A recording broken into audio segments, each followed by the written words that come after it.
स्वागत है आपका हमारे YouTube channel history for you में। आज के अंक में हम अशोक के प्रशासन और प्रशासनिक सुधार पर चर्चा करेंगे। तो आइए शुरू करते हैं आज का अंक, अशोक का प्रशासन और प्रशासनिक सुधार। अशोक के शासन और उसके प्रशासन की जानकारी उनके द्वारा लिखवाए गए अभिलेखों से होती है और उससे यह पता चलता है कि अशोक ने राजत्व की एक नई अवधारणा प्रस्तुत की और उसने प्रशासन को लोक कल्याणकारी बनाने की नीति अपनाई। लोक कल्याणकारी राज्य की संकल्पना शायद यहीं से ली गई है जहां जनता के कल्याण के लिए, लोगों के कल्याण के लिए कार्यक्रम बनाने की बात की जाती है। इसके अलावा अशोक ने स्वयं अपना संबंध देवताओं से जोड़ा और उसने देवानाम प्रिय की उपाधि धारण की। देवानाम प्रिय का अर्थ होता है जो देवताओं को प्रिय हो, और इस देवानाम प्रिय उपाधि के द्वारा अशोक ने अपना संबंध देवताओं से इसलिए जोड़ा कि जिस प्रकार देवताओं का जनता आदर करती है, सम्मान करती है, श्रद्धा भाव रखती है, कुछ ऐसा ही श्रद्धा भाव अपने शासक के प्रति भी रखे। उसने अपने आप को प्रजापालक के रूप में घोषित किया और उसने अपनी प्रजा को अपनी संतान के समान माना, और वह यह भी मानता था कि वह सभी प्राणियों का ऋणी है और इस ऋण से वह मुक्त तभी हो सकता है जब वह जनता के कल्याण के लिए प्रजा के उपकार का कार्य कर सके। अशोक का प्रतित्व सिद्धांत। अशोक ने अपने प्रजा को संतानों के समान माना है, जैसा कि उसने अपने प्रथम कलिंग शिलालेख में इस बात का उल्लेख किया है कि सभी मनुष्य मेरी संतानें हैं। जिस प्रकार संतानों के लिए मैं चाहता हूँ कि मेरे द्वारा वह सभी प्रकार की लौकिक और अलौकिक हित और सुख से युक्त हों, उसी प्रकार मेरी इच्छा सब मनुष्यों के संबंध में है।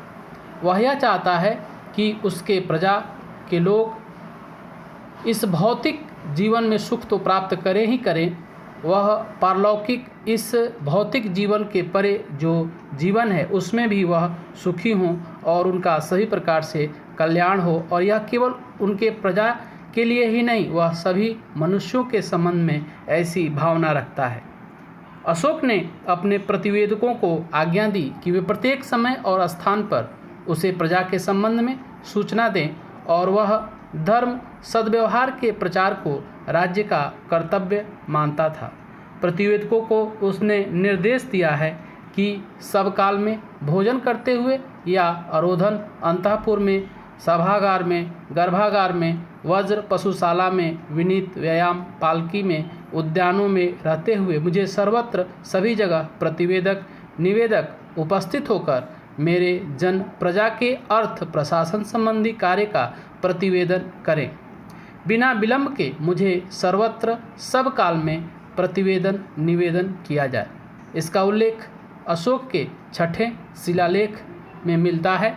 उसने धर्म शब्द व्यवहार के प्रचार को राज्य का कर्तव्य माना और इसके लिए उसने धर्म महामात्र नामक पदाधिकारियों की नियुक्ति की।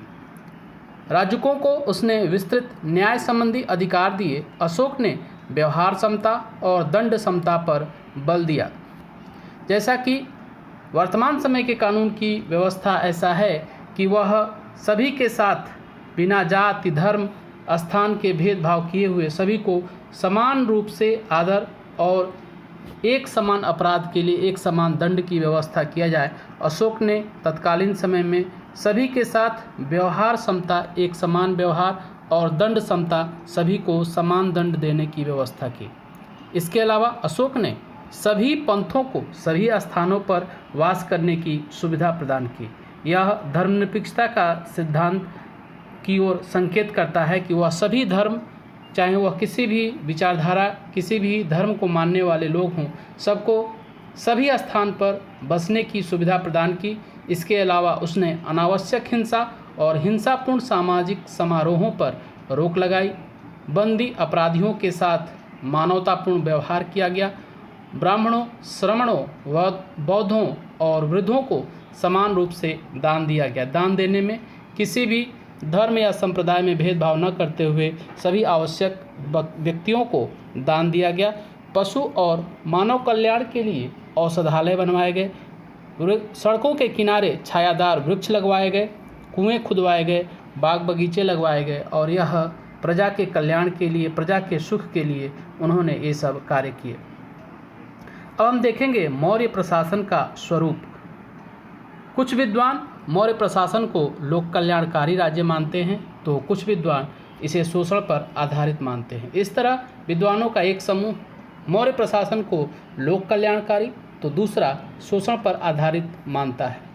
अशोक के अभिलेखों से स्पष्ट रूप से इस बात का पता चलता है कि वह अपनी प्रजा के भौतिक और इहलौकिक कल्याण की कामना करता है और उसके निमित्त अपने द्वारा किए गए प्रयासों का उल्लेख करता है।